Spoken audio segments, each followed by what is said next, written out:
Hey, ChatGPT, I'm about to shoot a video for YouTube. Can you write me a video script about why content creators shouldn't use AI? They should be authentically themselves. I don't really care what the content is. Just give me some stuff, but make sure it's in my voice so they believe it's really me. Are you freaking kidding me? Is that what we've come to? It's 2025 and we're all circling the drain. I don't know if you've heard the rumblings, but I was at a cafe yesterday and a coach came up to me, recognized me and was like, hey, Taki, have you found that it's getting harder? Like, harder what? Because it's harder to get clients and harder to get cut through. No, not really.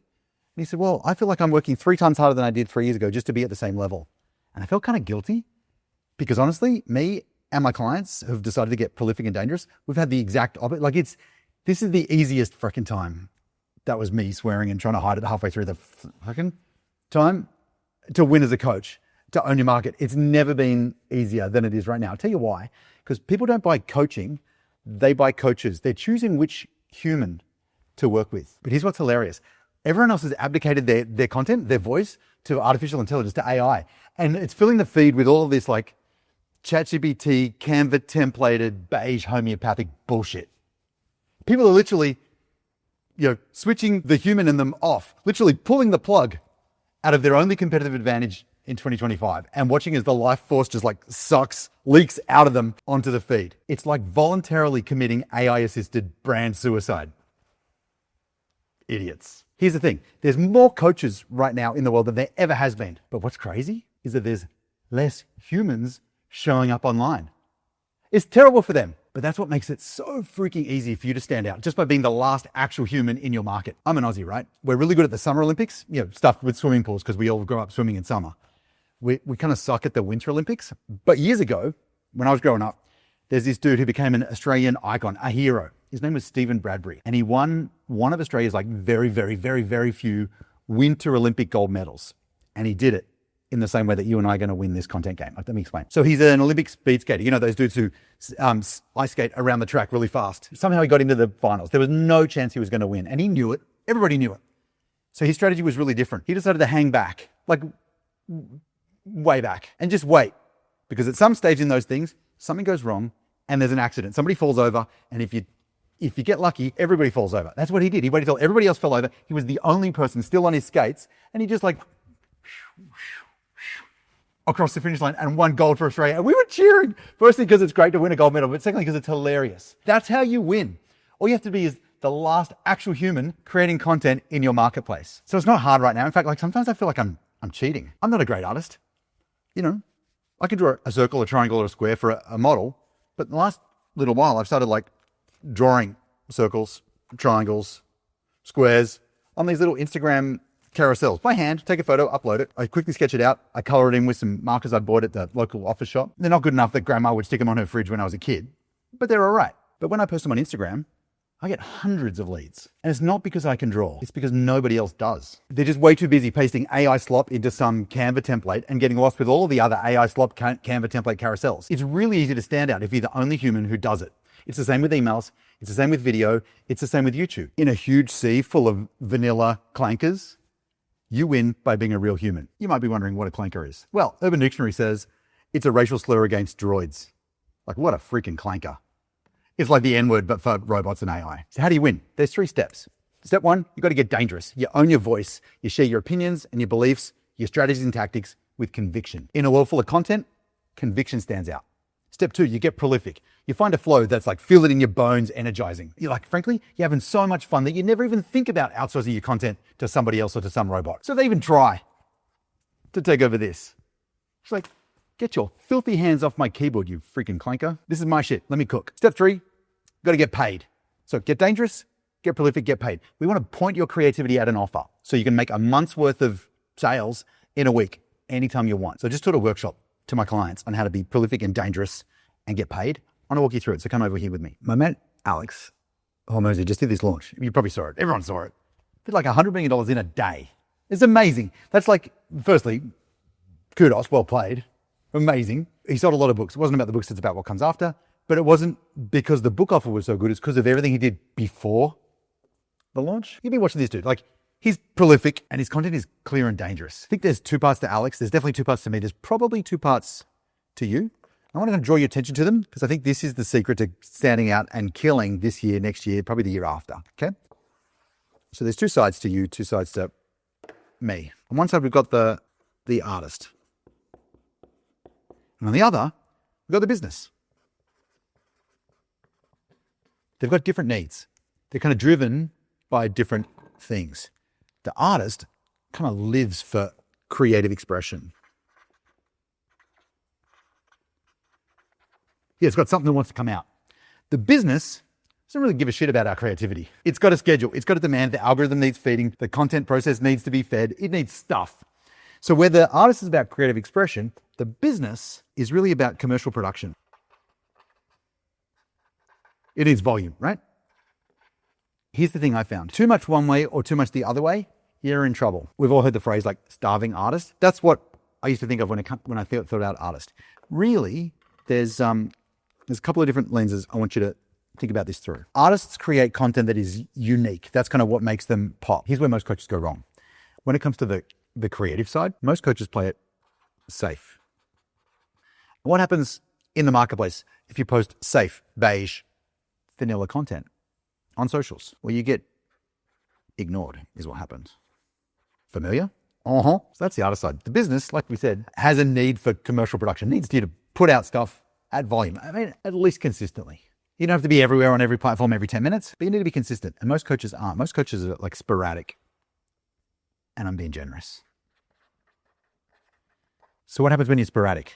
Well, frankly, dude, you're ignored. It's like those people that send an email a month and wonder why it's not really working. It's like, oh, but I send an email every month. Dude, if 30% of you people open your email and you send one a month, it means like maybe they hear from you every 3 months. Not okay. So if you're sporadic, you're invisible.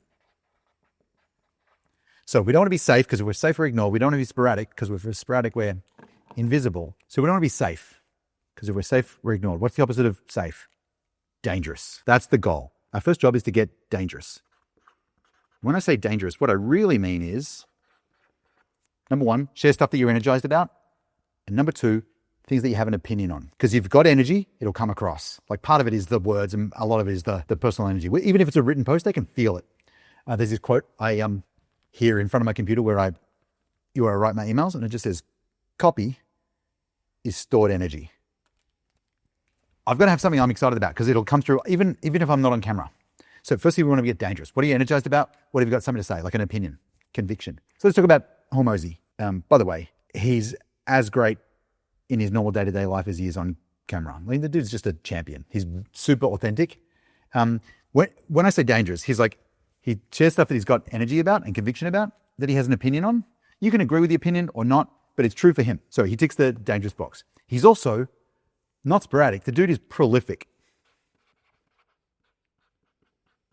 What's amazing about a coach when they show up dangerous, energized, and opinionated, when the artist gets to express, those dudes can't be copied. They're in a league of their own. What is it? Like, don't be the best, be the only. That's how you do it. On the business side of things, when you're prolific, you get an output now that can't be matched. Alex Hormozy, dangerous, speaks with conviction about stuff that he knows. It's super attractive. Prolific, puts out more useful pieces of content per minute than anyone else on planet Earth ever. Let's put these things together. When you get dangerous and you get prolific, you get paid. If a dangerous artist can't be copied and a prolific business can't be matched, when you put them together, you get paid. You can't be beat. This is the reason why we're crushing right now and why our clients are doing so well, because we leaned into the danger. We figured out the systems to make it easy to create content that's fun. So it's a light lift. If it's fun, we can be consistent. We can do it forever. And then we know how to get paid. What I'd love to do is just spend the next little while helping you get dangerous first. And in another video, let's talk about this stuff here. Is that all right?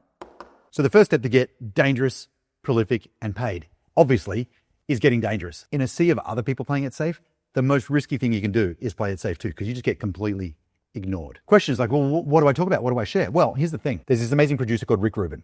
And I saw this video clip of him in the studio with Kanye West, listening back to some of the tracks they just recorded, getting ready to choose which ones go on the album. And at one stage, Rick leans over and says quietly to Kanye, he's like, if a song feels like it could be on anybody else's album, it doesn't belong on yours. You got to say the thing that only you can say. Some of you, like if you're watching this right now, you're in one or two places. Either, of course, that sounds amazing. Permission granted to go be fully myself. And others are like, well, I don't know if I've got anything unique to say. I'm just getting started or I'm not that confident. For some reason, every time I lose confidence, I go through puberty again. It just happens. Bear with me. Here's how you know it's a problem.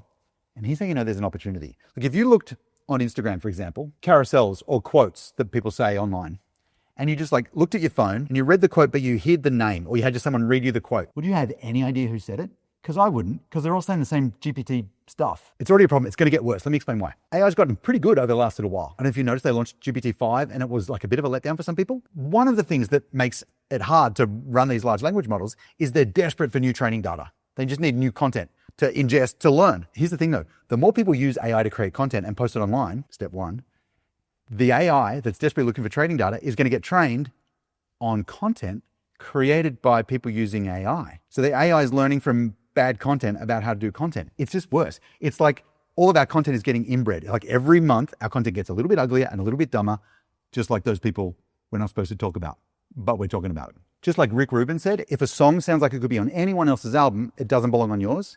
If a post feels like it could be written by anybody else, it doesn't belong on your feed. You've got to say the things that only you can say.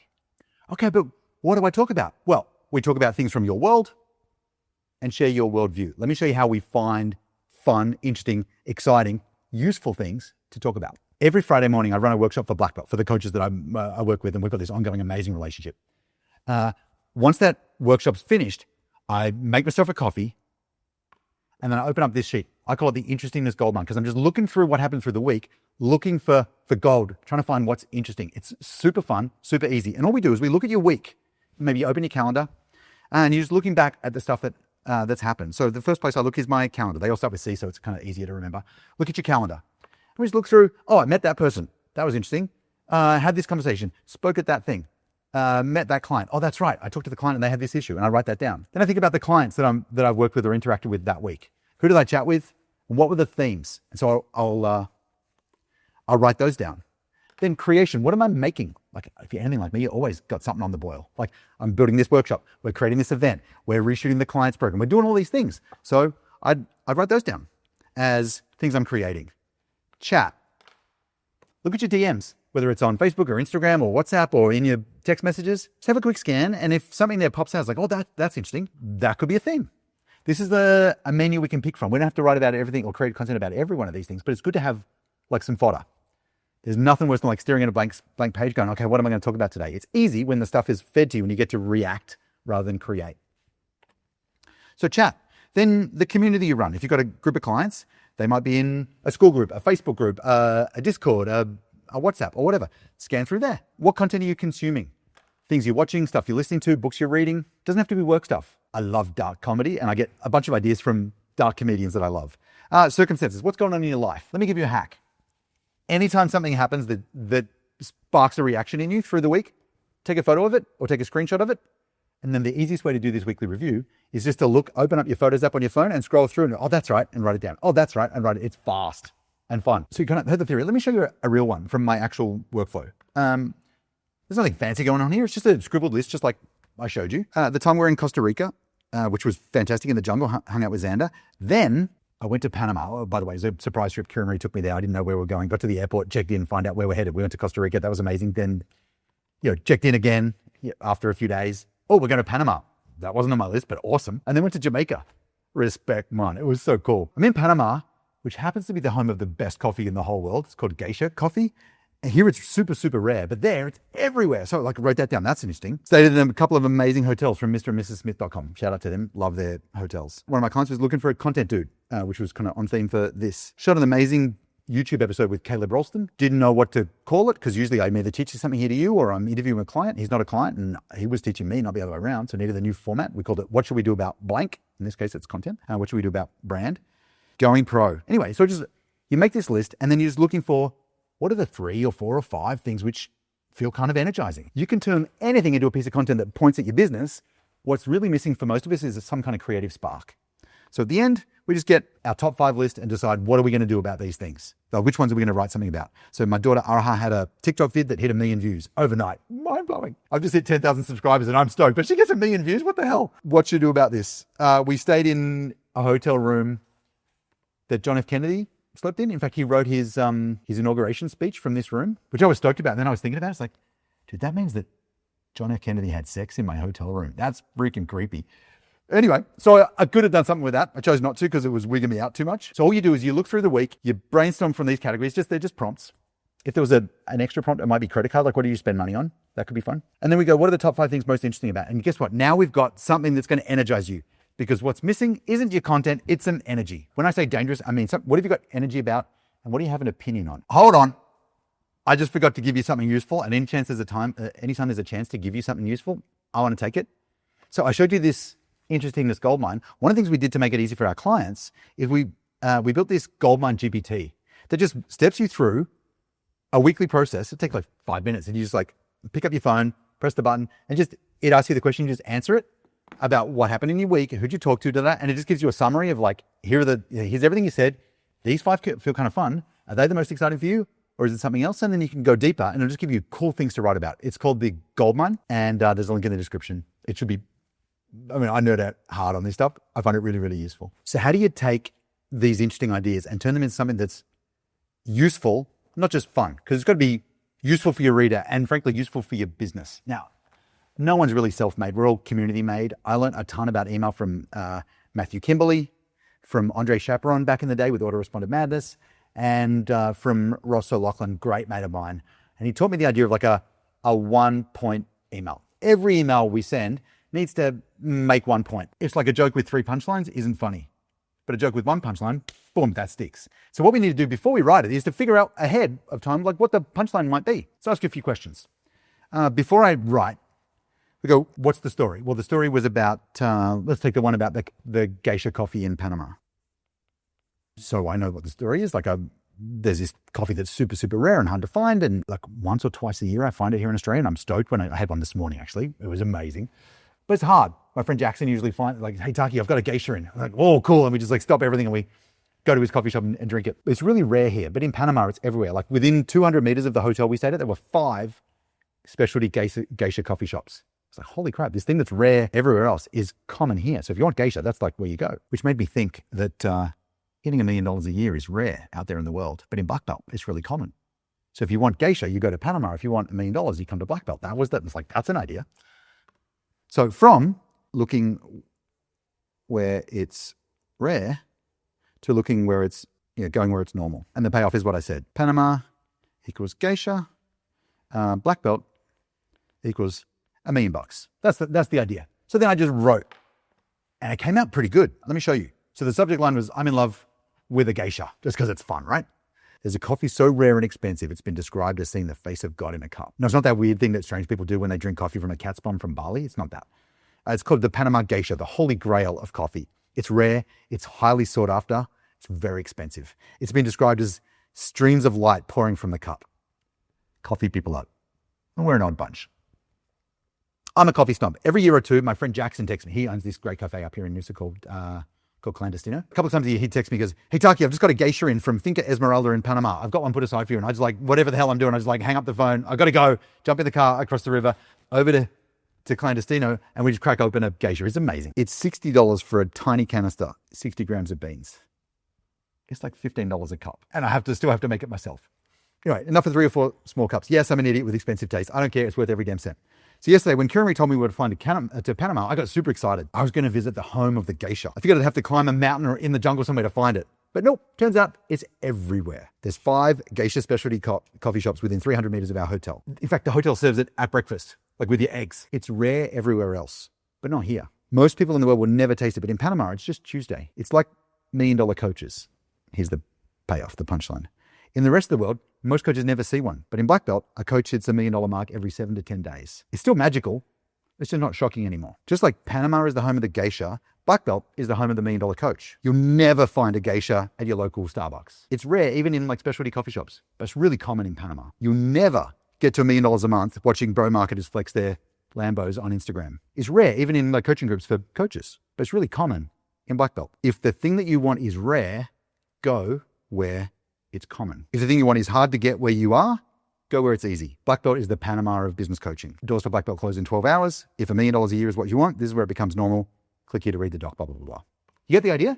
So we went from like my world, I'm in Panama, to my worldview, an interesting point of view. That's what your market is desperate for. So I said at the start, There's rumblings that it's getting harder. You know, people are spending more on ads, working 3 times harder to get the same kind of volume. I feel a bit guilty because it's kind of easy for us right now. We feel like we're cheating. We've got the exact opposite experience. Me and my clients who've decided to get prolific and dangerous. Like ad costs are down. We used to spend like $30, $40, $50, $60,000 a month. And now we spend like $4,000 a month. Response rates have gone way up. Business is booming because we're getting prolific and we're getting dangerous. And when you get prolific and you get dangerous, you get paid. If you get nothing else from this video, take this. The founders who own their voice, they're already winning. And those that don't are already getting left behind. It's the biggest opportunity of our generation. You've got to get on it now. So what do you do now? 2 things. Firstly, if you want to start this process of like finding energizing ideas, that GPT I told you about before, the Goldmine, it's in the description. If you're like, okay, I kind of get it. I should own my voice, but how do I turn that into marketing and how do I use that to grow my business? I showed you another video about that. It's called the $1 Million Plan. Links in the description below, $1 Million Plan. It'll show you where we put the content, what the lead generation looks like, what lead nurture should look like in 2025, 2026, what conversion mechanisms are working right now. It's the exact plan that me and my clients are using to get prolific and dangerous and get paid. Check it out in the description. Thanks for watching. Stay dangerous.